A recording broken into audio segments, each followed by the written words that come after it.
Hello guys, welcome to our education platform Pi engineers point में आप सभी लोगों का फिर से एक बार बहुत बहुत स्वागत है। लास्ट वीडियो में इंजीनियरिंग मैकेनिक्स का लेक्चर था, उसमें आप लोगों ने देखा था कि क्लासिफिकेशन ऑफ फोर्सेस क्या होता है। सिंपल सा मैंने बहुत आसान लैंग्वेज में बताया है। तो चलिए आगे बढ़ते हैं, टाइम हम बिल्कुल भी वेस्ट नहीं करेंगे। आप लोग फोकस कीजिए, है ना, इस पूरे लेक्चर पे और ध्यान से सुनेगा कि आज क्या होने वाला है। ध्यान से देखिए। देखिए, आपको बताया था मैंने कि फोर्सेस कितने तरह के होते हैं। एक फोर्स बच गया था, उसमें है एक आपका शियर फोर्स। दूसरा जो फोर्स है वो क्या है, नॉर्मल फोर्स था, है ना। एक दूसरा फोर्स क्या होता है, देख लीजिएगा, शियर फोर्स। क्या शियर फोर्स क्या होता है, इसके बारे में हम स्टडी करते हैं। ठीक है, बहुत इंपॉर्टेंट है बेटा शियर फोर्स। ध्यान दीजिएगा, ये दो रॉड है, एक रॉड ये है, एक रॉड ये है, ये दो रॉड है। ठीक है, ये दो रॉड मैंने ले लिया, ये रॉड आपका ए रॉड है और ये आपकी बी रॉड। इसको मैंने एक प्लेट से यहाँ पे कनेक्ट कर दिया। इस प्लेट से मैंने इन दोनों रॉड को क्या कर दिया बेटा, ज्वाइंट कर दिया, कनेक्ट कर दिया। और इसके बाद ये इधर फिक्स मान लो, इधर इस साइड में फिक्स है, इसको मान लेते हैं कि ये इस साइड पे क्या है, फिक्स है। फिक्स कर दिया है ना, ये फिक्स कर दिया मतलब कि ये कहीं पे टाइटली क्या है, कनेक्टेड है। मैंने इस एंड के ऊपर, पी एंड के ऊपर क्या लगाया बेटा, फोर्स लगा दिया। कितना, पी लोड फोर्स लगा दिया इस बराबर सेंटर पे, है ना। इस ये जो प्लेट है इसके सेंटर पे बराबर मैंने फोर्स लगा दिया, है ना। फोर्स लगाने के बाद क्या, ये जो फोर्स है आधा इसमें चला जाएगा, आधा इसमें चला जाएगा, शेयर होके। तो ये ऐसे शेयर होगा, ऐसे ऐसे शेयर होगा और ये फोर्स क्या हो जाएगा, डिस्ट्रीब्यूट हो जाएगा। इधर भी ये फोर्स जो होगा ऐसे डिस्ट्रीब्यूट हो जाएगा। बात समझ में आ रही है। तो इधर जो जाएगा, इस बी प्लेट में जो जाएगा वो P/2 चला जाएगा और इसमें भी कितना चला जाएगा, P/2 लोड चला जाएगा। तो ये हो गया बेटा शियर फोर्स। अंडरस्टैंड क्या होता है शियर फोर्स, कि जब आपका लोड लगा होता है और लोड लगाने के बाद आपके कंपोनेंट्स में या किसी प्लेन के ऊपर या किसी मेंबर के ऊपर कितना लोड, कितना परसेंटेज ऑफ लोड वो क्या हो रहा है बेटा, डिस्ट्रीब्यूट हो रहा है, वो होता है शियर फोर्स। तो शियर फोर्स में क्या लिखेंगे बेटा, शियर फोर्स में when external force acting on component, कोई भी कंपोनेंट हो सकता है ना। When external force acting on component, देखिए जैसे कंपोनेंट पे लगा है, when external force acting on component, है ना, and how much percentage of force shear distributed over the component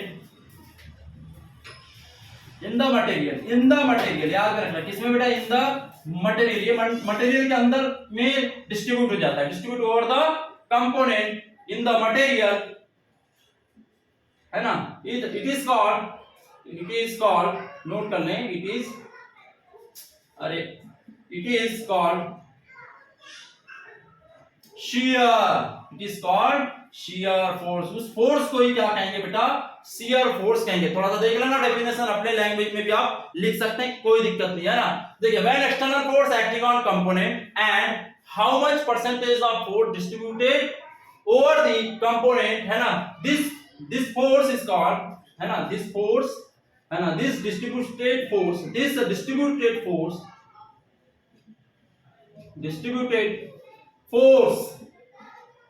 is called shear। उस डिस्ट्रीब्यूटेड फोर्स को क्या कहेंगे बेटा, शियर या शियर फोर्स कहेंगे। बात समझ में आ गई। ये डायग्राम से आप समझ सकते हैं, बहुत ही आसान है, कोई दिक्कत नहीं है। देखिए अब दूसरा और एक एग्जांपल देखते हैं, यहां पे एग्जांपल से समझना है।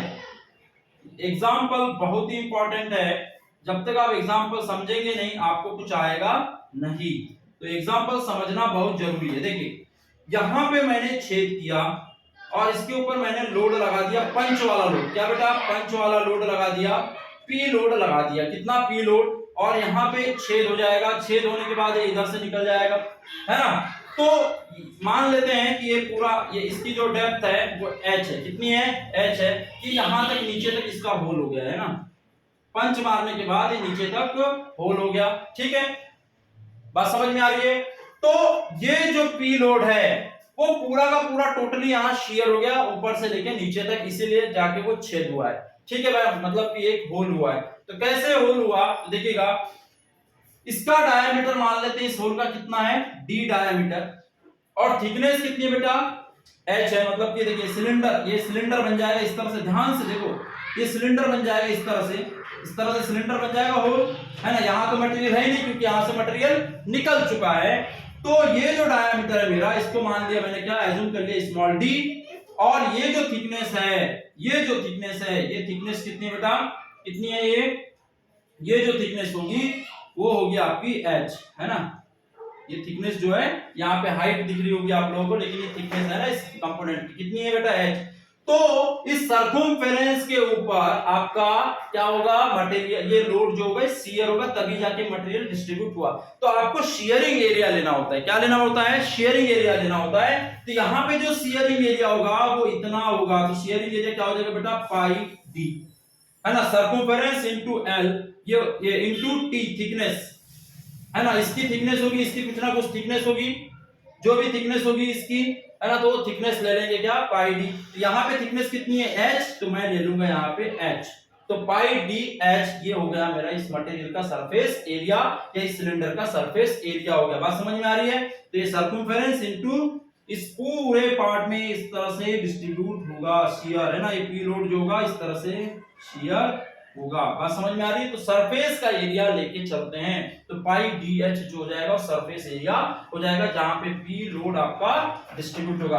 तो शियर स्ट्रेस जो हो जाता है यहाँ पे, सिंपल से मैं बता रहा हूँ, शियर स्ट्रेस क्या हो जाएगा, शियर स्ट्रेस जो होता है लोड अपॉन शियर एरिया होता है बेटा, क्या होता है, शियर एरिया। तो यार शियर एरिया का कंसेप्ट आप लोगों को समझ में आ गया। तो पी अपॉन क्या हो जाएगा यहाँ पे, पाई डी एच हो जाएगा, और शियर स्ट्रेस को टाउ से डिफाइन करते हैं। बात समझ में आ रही है। तो इस तरह से आप स्टडी करते हैं। यहाँ पे शियर जो होगा, शियर इन प्लेट मान लेते हैं हम लोग, या बार मान लो, कोई दिक्कत नहीं, प्लेट ए कितना होगा बेटा, p/2, और शियर इन प्लेट बी कितना होगा, p/2, दोनों में आधा आधा शेयर हो जाएगा ये लोड P। बात समझ में आ रही है। शेयर स्ट्रेस का आप लोगों ने फंडा समझ लिया है। आई होप कि आप लोगों को समझ में आ गया होगा। थोड़ा सा ध्यान देना कि ये P लोड कहां शेयर होता है ना। तो ये शेयर देखिए, यहां से होल हुआ, ये पूरी बाउंड्री होगी, देखो होल होने के बाद वो बाउंड्री बचेगी, उस पूरे बाउंड्री के ऊपर क्या हुआ है, वो लोड शेयर हुआ है ना, तभी जाके कट के निकल गया है। तो सिलेंडर निकल गया ऐसे, तो सिलेंडर के सरफेस के ऊपर पूरा डिस्ट्रीब्यूट हुआ था लोड, तब जाके वो वहां से मटेरियल ब्रेक होके निकला। चलिए इसे नोट करें। अब बात करते हैं कि आपका इक्विलिब्रियम कंडीशंस क्या होती है, क्योंकि हमें स्टडी करना है मैकेनिक्स में। तो वहां पे आपको सबसे इंपॉर्टेंट जो चीज है वो है बेटा इक्विलिब्रियम कंडीशंस क्या होती है, उनके बारे में हम स्टडी कर लेते हैं। तो इक्विलिब्रियम कंडीशंस नोट करें, इक्विलिब्रियम कंडीशंस। अब इक्विलिब्रियम कंडीशंस क्या होती हैं, इनको समझना बहुत ज्यादा इंपॉर्टेंट है। बॉडी आपको रिजिड मानना है, मतलब कि कोई भी डिफॉर्मेशन नहीं होगा, मतलब कि यदि कोई बॉडी अपनी पोजीशन में है तो उसी पोजीशन में वो रहेगी, उसमें कोई चेंज नहीं होगा। यदि ये बॉडी यहाँ पे खड़ी है, ये एक बॉडी है ना, ये बॉडी है, ये यहाँ पे सरफेस के ऊपर खड़ी है, तो ये ऐसी की ऐसी रहेगी, इसमें कोई चेंज नहीं आएगा, रिजिड पोजीशन में रहेगी। रिजिड पोजीशन का मतलब ये होता है कि कोई भी उसमें डिस्प्लेसमेंट नहीं होगा, डिफॉर्मेशन नहीं होगा। बात समझ में आ रही है। चलिए, तो इक्विलिब्रियम कंडीशन में क्या बोला गया है, फर्स्ट इक्विलिब्रियम कंडीशन होती क्या है, बैलेंसिंग कंडीशंस। इस बॉडी को, किसी बॉडी को रिजिड कंडीशन में रखने के लिए या बैलेंस कंडीशन में रखने के लिए जो इक्वेशंस हम क्या करते हैं, यूज करते हैं, उन इक्वेशंस को, उन एजम्पशंस को आप क्या कहेंगे, इक्विलिब्रियम कंडीशंस कहेंगे, है ना। To balance the forces on body, to balance the forces on body for making it as rigid body, making it as rigid body, मतलब उसको रिजिड बॉडी के तौर पे बनाने के लिए, तो होती तो है नहीं कोई रिजिड बॉडी, लेकिन हम फोर्सेस को बैलेंस कर देंगे, तो बैलेंस करने के बाद बॉडी कैसी हो जाएगी, रिजिड बॉडी हो जाती है। तो कैसे रिजिड बॉडी होगी, तो ध्यान से देखिएगा। तो वही है ना, those conditions through which forces on bodies are balanced, are called equilibrium conditions, इसे नोट कर लें आप लोग, तो उसे ही क्या कहेंगे बेटा, इक्विलिब्रियम कंडीशंस कहेंगे। Note it down, very important, कि those conditions through which forces on bodies are balanced, है ना, बैलेंस्ड हो जाए, सारे फोर्सेस कैसे हो जाए, बॉडी के ऊपर बैलेंस्ड हो जाए, उन्हीं को आप क्या कहेंगे, इक्विलिब्रियम कंडीशंस कहेंगे। बात समझ में आ रही। दूसरी बात, to balance the forces on body for making it as a rigid body, है ना, ये कांसेप्ट होता है बेसिक इसका, इक्विलिब्रियम कंडीशंस को अप्लाई करने का। तो ध्यान दीजिएगा, इसे नोट कर ले आप लोग। फर्स्ट जो कंडीशन है बेटा इसमें, वो है कि टोटल हॉरिजॉन्टल फोर्सेस